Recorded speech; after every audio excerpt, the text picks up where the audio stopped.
3-0 è il risultato della bellissima gara disputata ieri sera contro la squadra romana della Dispoli, considerata la più temuta in assoluto nel girone. Un palasport delle grandi occasioni gremito fino all'ultimo posto, con grande ed intensa partecipazione della tifoseria della squadra grigentina.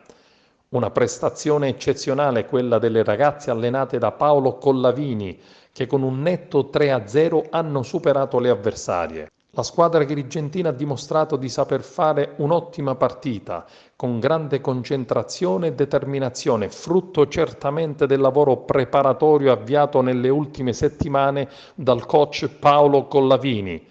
Il risultato finale premia la caparbietà e la grinta della SEAP, che ora dovrà giocarsi la qualificazione in finale domenica prossima proprio alla Dispoli, a Roma.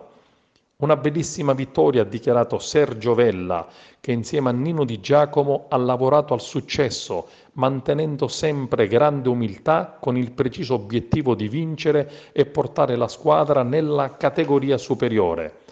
Una straordinaria giornata di sport al Palasport Pippo Nicosia, che ha ricordato i vecchi e brillanti fasti del passato. Nell'eventualità di una vittoria a Roma, la SEAP guadagnerà l'accesso alla finale, viceversa, mercoledì prossimo, terza gara, ancora ad Agrigento.